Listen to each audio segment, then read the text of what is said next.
Boa tarde, eu sou o Juan e eu vou apresentar a atividade de Prolog e Haskell na disciplina de Paradigmas de Programação.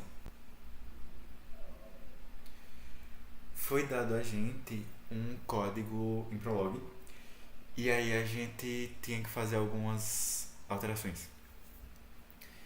Por exemplo, aqui no código que foi dado, tinha dizendo que Fred é pai de Marcos, Ricardo é pai de Pedro, Pedro é pai de Paulo, e aí pedia pra gente adicionar aqui Ricardo é pai de Fred. E eu adicionei aqui. Ricardo é pai de Fred. Também foi pedido para adicionar uma regra do irmão. E para adicionar essa regra, a gente poderia se basear na regra do avô.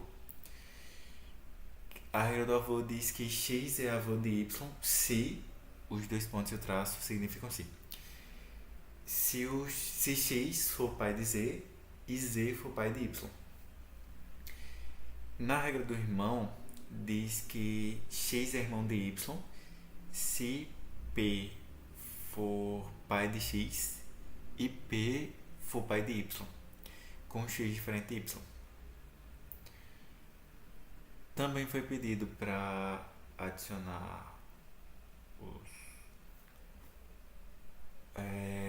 irmãos de Fred, para listar os irmãos de Fred, na verdade, e os netos de Ricardo. Ali, Fred é irmão de quem? De Pedro. Ricardo é avô de quem? De Paulo. Aqui pode conferir. Ricardo é pai de Pedro e Pedro é pai de Paulo. Então, Ricardo é avô de Paulo. E Ricardo é pai de Fred também, assim como pai de Pedro.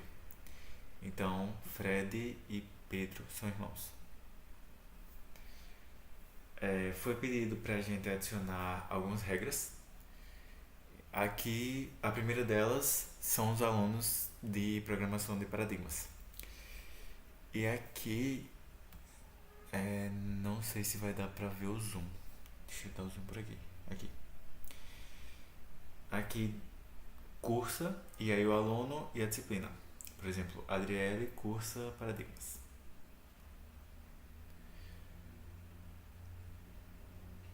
Aqui os alunos que cursam MAP, e aí a mesma ideia.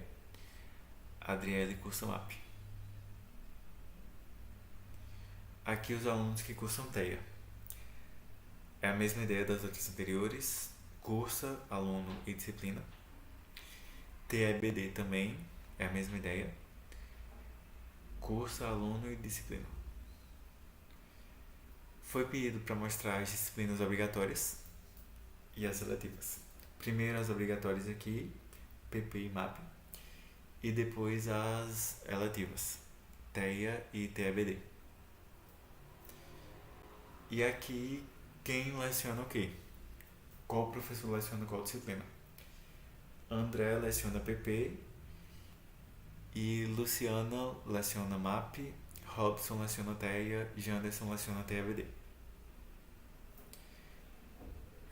Aqui, para dizer quais são as disciplinas obrigatórias. E aí o X que está ali na função vai receber PP e MAP. Aqui, para listar todos os alunos de André. André é professor de, e aí X, que é o aluno. E aqui tem todos os alunos da disciplina. André, Alan, Antônio, Arthur. Aqui é para listar todos os meus professores. Segundo a lista que foi dada na atividade, eu estou matriculado em duas disciplinas. Uma é o professor André que leciona e outra é o professor Janderson. Aqui é para listar os professores das disciplinas que são eletivas. Leciona, professor, disciplina. Disciplina lecionada, a disciplina TEA é lecionada pelo professor Robson. A disciplina TEBD é lecionada pelo professor Janderson. E agora Haskell. Foi pedido para a gente fazer um código para saber se o aluno está aprovado ou reprovado. E aí pede o número de faltas dele, as notas, e aí vai dizer a situação. Se o número de falta deles for maior do que 25, ele está reprovado por falta. Se a média dele for menor do que 4, ele está reprovado por nota. Se a média for entre 4 e 7, ele está reprovado. Ele está na final, na verdade, desculpa. E se não for nenhum desses casos, aí ele está aprovado por média. E aí vai calcular a média, somando duas notas e depois dividindo por 2. E aí depois vai ter o print mostrando a situação, o número de faltas e as duas notas. E aqui tem 4 exemplos. A situação reprovado por falta, porque ele tem 30 faltas. Ali do lado tem as duas notas dele, 8 e 9. O segundo caso, ele foi reprovado por nota. Ele tem 10 faltas, mas ele tirou 2 e 3. É menor do que 4 a média. O terceiro caso, ele está na final. Ele tem 20 faltas, então tá ok. Mas as notas dele foram 5 e 6. Dá 5,5, como é entre 4 e 7, então ele tá na final. E o último caso, ele tem menos de 25 faltas e as notas dele são maiores do que 7. Então ele está aprovado por média.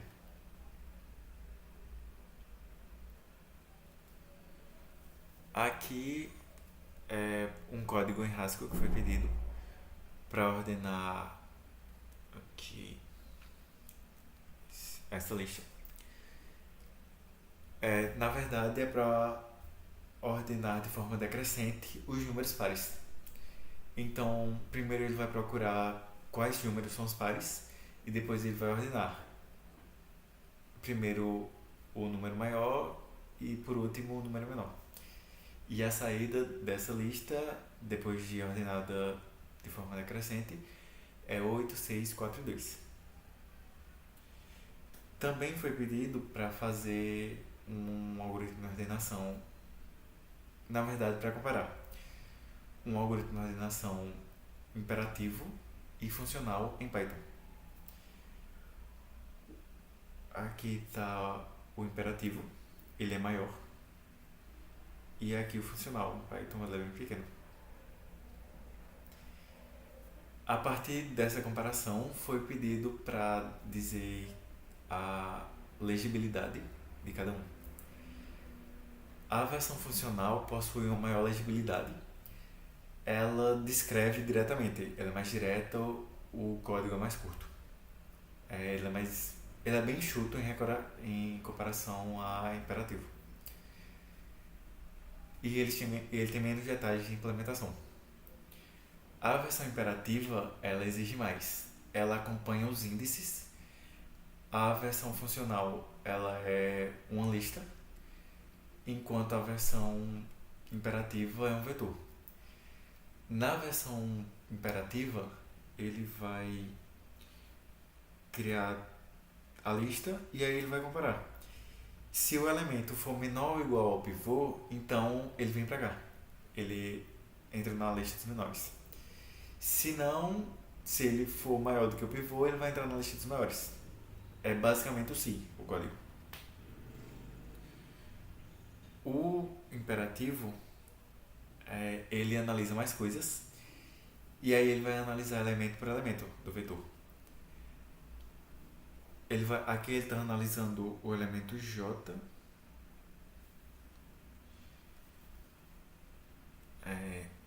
Se o elemento J for menor ou igual ao pivô, o I vai ser incrementado. E aí ele vai trocar o elemento I pelo valor atual de J, e J vai receber o antigo valor de I.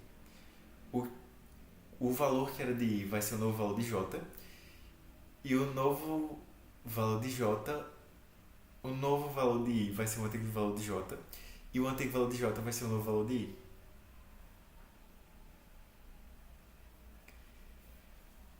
A versão imperativa, ela troca os elementos, ela faz esse particionamento. Ela faz modificações na lista por causa das comparações. e o código nela é mais detalhado, ele exige um pouco mais na hora da leitura.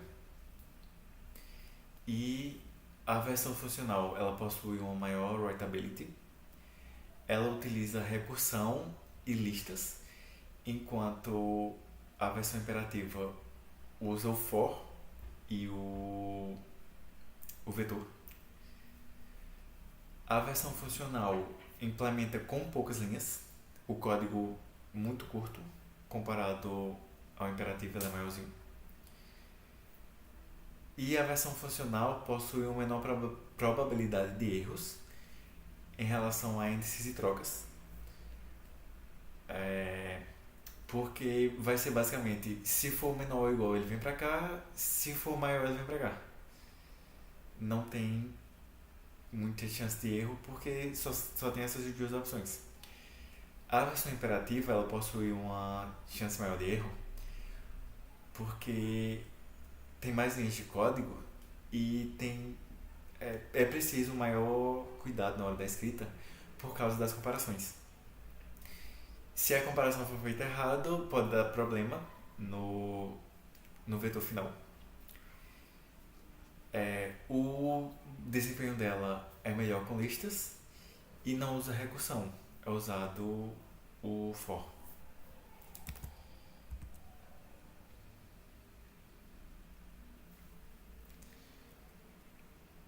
Aqui, o imperativo, ele vai criar três funções: o do quick, o de particionamento, dois na verdade. E é isso. Eu não tô olhando o celular, eu só tô passando. Não sei se tá para ver.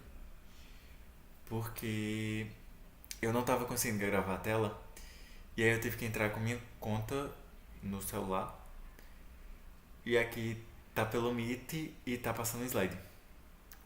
Tá no computador só pra gravar. E eu acho que eu tô falando meio ruim porque tá dando retorno aqui. Eu tô até de fone. Porque enquanto tava de fone, tava saindo o microfone. Desculpa aí qualquer coisa, mas é isso. Obrigado. Tchau, tchau.